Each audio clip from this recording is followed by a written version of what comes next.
This is your daily dose of all things royal. So you waded into even the Prince Harry and Meghan Markle controversy.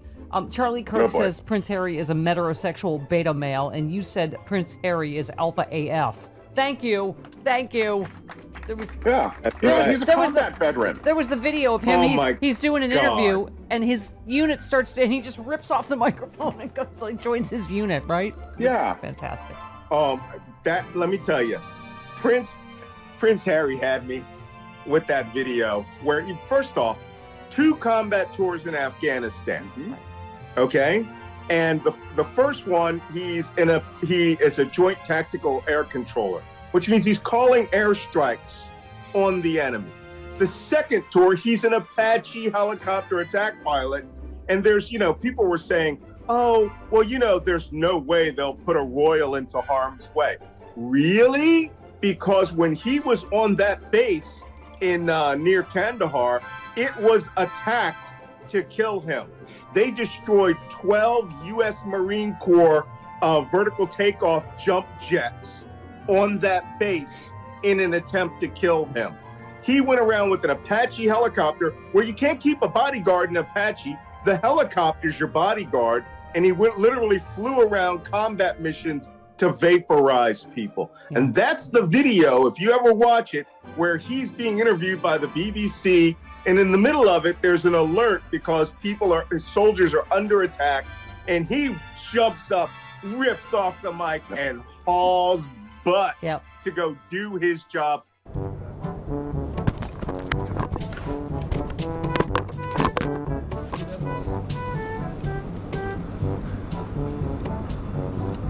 He gave reporters a tour of his Apache helicopter, answering the very important question, how does he have a wee?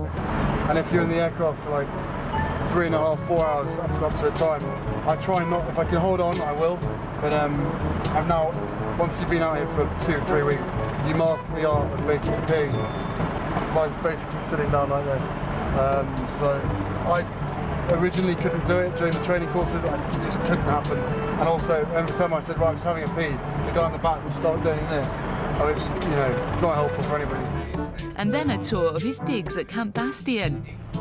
Army Friend 1, his mother needs to know that he's been smoking while he's been out here, so we'll make sure that's on camera. Army Friend 2 is Tottenham Hotspur fan who's got a really horrible tattoo on his right arm.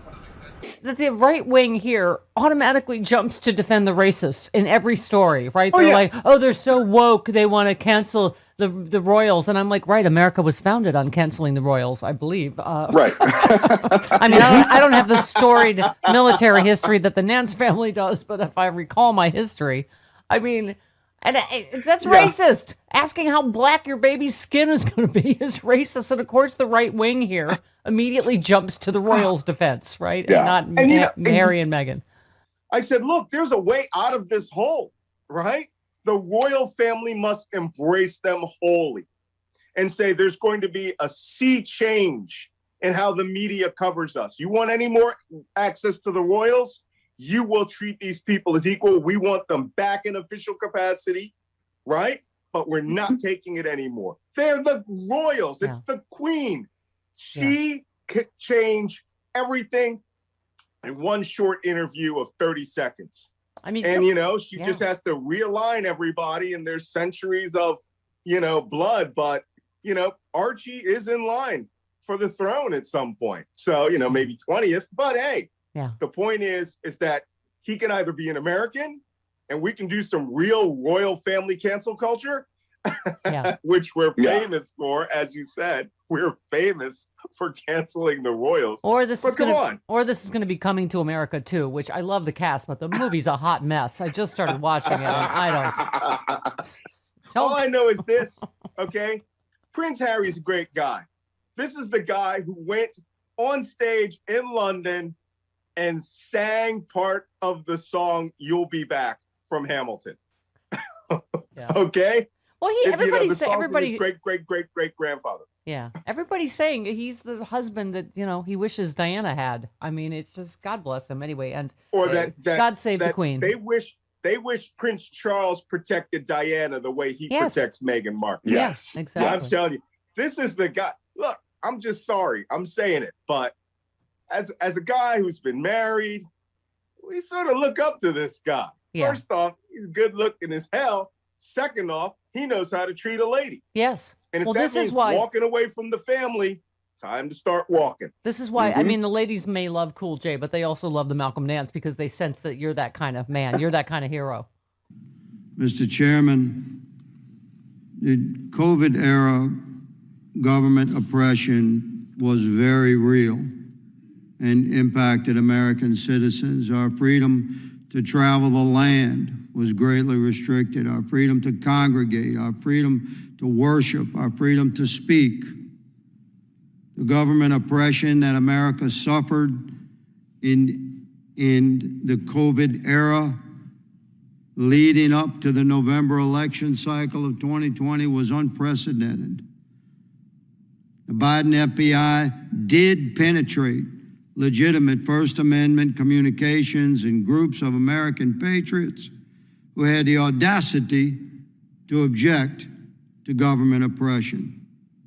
The Biden FBI, trained to manipulate and agitate, did foment rage within these groups of American patriots. Jack and I were emailing each other prior to January the 6th, where I warned him that his platform was allowing a coup to be staged. That email was sent the day before, and then it happened, and I haven't heard from him since. The November 2020 election cycle was compromised. The Biden FBI did have undercover agents and confidential informants embedded within the rally crowds on J4, J5, and J6. And the Biden FBI did conspire to entrap MAGA Americans prior to J6 and then successfully entrapped several hundred Americans on J6. The Biden FBI and DOJ did unrighteously persecute, arrest, and imprison entrapped Americans. The FBI Director Wray did lie to Congress repeatedly about all of this abhorrent government oppression against the American people.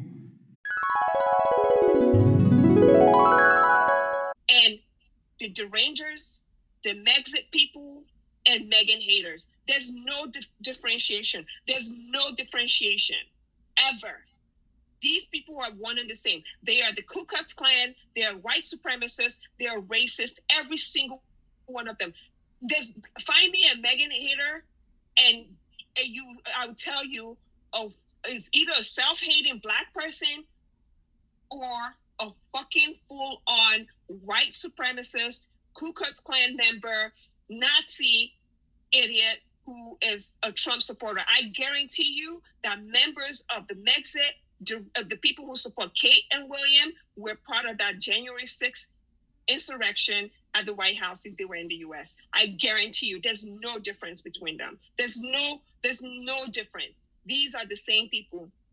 And another reason why I say that, the way that they Photoshop pictures, the conspiracy theories that they put out, the exact same way that those people do that. Okay? Nothing. These people are no fucking different, ever. They are the same. They are the same. And some of them are listening to this podcast right now. They are the same. It's literally a Venn diagram is same, like literally straight line, the same. They all share DNAs. They are the same people. I guarantee you they're the same. Remember when the insurrection happened and people were posting stuff on Twitter? Guess where some of the pictures ended up coming from? Kensington Palace. Guess where some of the pictures ended up coming from? Kensington Palace. Jack and I were emailing each other prior to January the 6th, where I warned him that his platform was allowing a coup to be staged. That email was sent the day before, and then it happened, and I haven't heard from him since.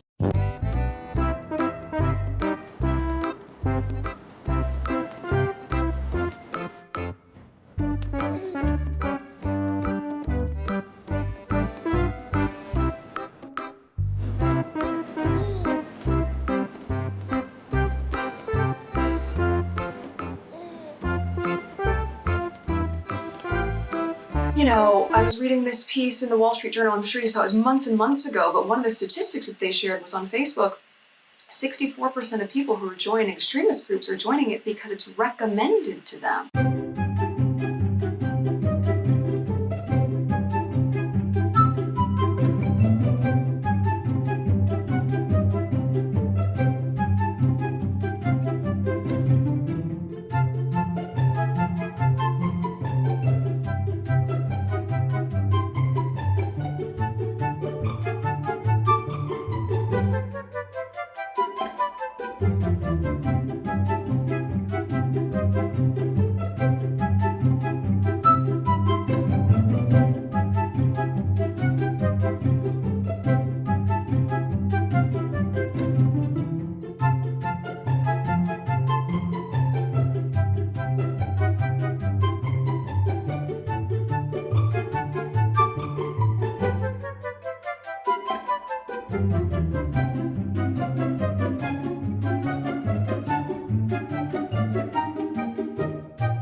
Fox News alert, the director of national intelligence, Tulsi Gabbard, releasing a bombshell report today that shows a conspiracy by a sitting president, Barack Obama, and his intel agencies to sabotage the president-elect, Donald Trump, brainwash the electorate, and undermine the legitimacy of an election.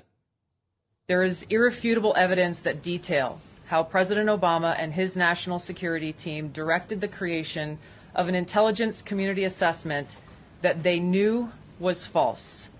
They knew it would promote this contrived narrative that Russia interfered in the 2016 election to help President Trump win, selling it to the American people as though it were true.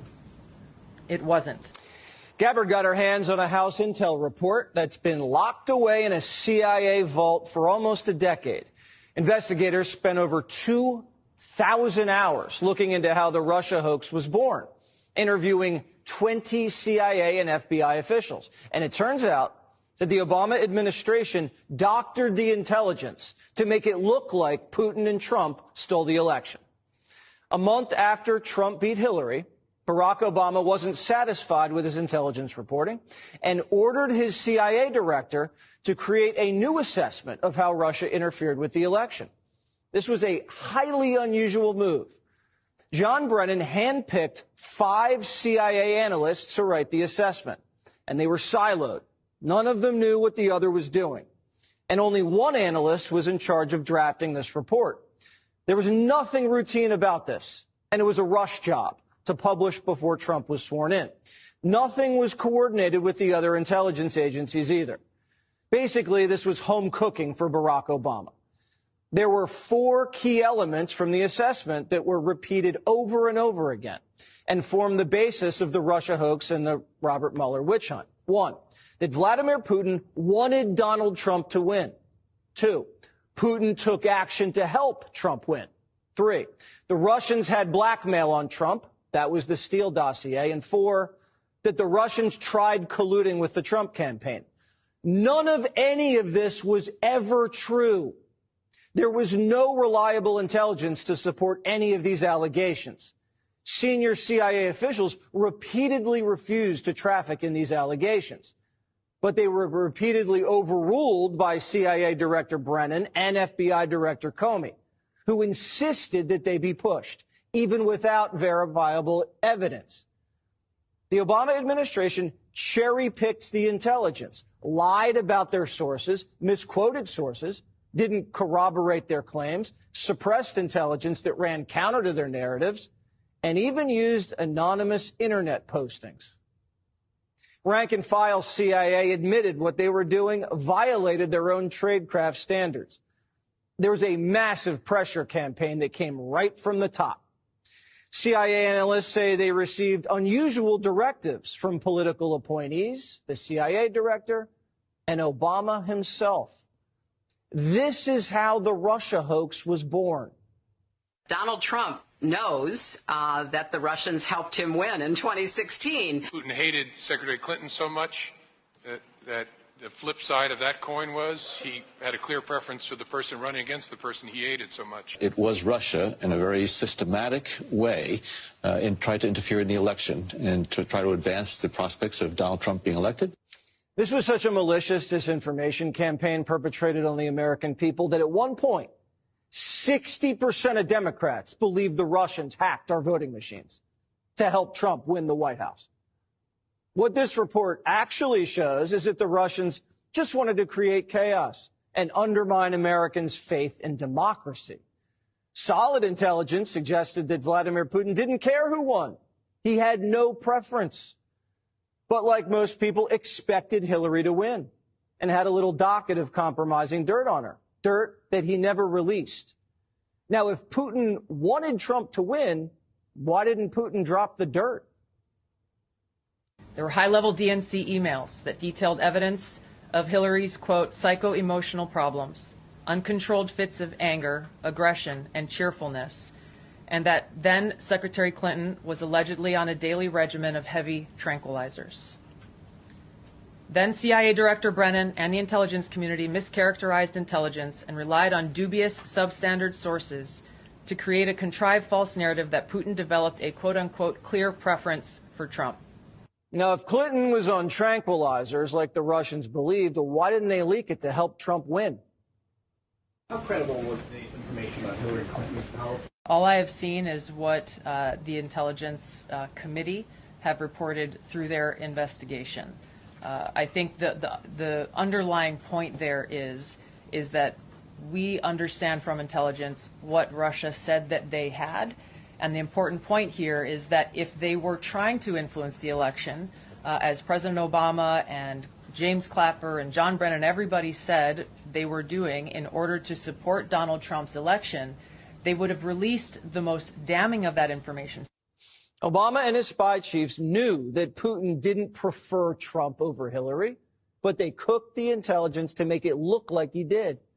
Obama and his intel spies knew that Putin didn't collude with Trump and that he didn't even direct his people to help Trump win. But they put it out there anyway. In a sense, Barack Obama did exactly what Putin wanted, undermined Americans' faith in free and fair elections and caused chaos in our country. Barack Obama, the CIA, and the FBI were the ones doing what our enemy wanted. Do you believe that any of this new information implicates former President Obama in criminal behavior? We have referred and will continue to refer all of these documents to the Department of Justice and the FBI to investigate the criminal implications of this. For even former President Obama? Correct. The evidence that we have found and that we have released directly point to President Obama leading the manufacturing of this intelligence assessment. There are multiple pieces of evidence and intelligence that confirm that fact. Even 2 years later, after the election, Barack Obama was still pushing a hoax he knew wasn't true. And he knew it wasn't true because he helped manufacture it. They're undermining our alliances, cozying up to Russia. What happened to the Republican Party? They're cozying up to the former head of the KGB. Actively blocking legislation that would defend our elections from Russian attack. What happened? Now, I don't know if it's possible to indict a former president for actions he took while in office. I'm not a lawyer. proudly. But Brennan, Comey, and others may have severe liability. Trey Gowdy says we know for a fact that Brennan committed perjury when he lied to Congress. Director Brennan, do you know who commissioned the Steele dossier? I don't. Do you know if the Bureau ever relied on the Steele dossier as part of any court filings, applications? I have no awareness. Did the CIA rely on it? No. Why not? Because we didn't. It wasn't part of the corpus of intelligence information that we had. It was not in any way used as a basis for the intelligence community assessment that was done. It was not. Well, that's a lie. Whatever happens to these guys is not revenge. It's accountability. And it's time for people to pay the price. Such a fraud.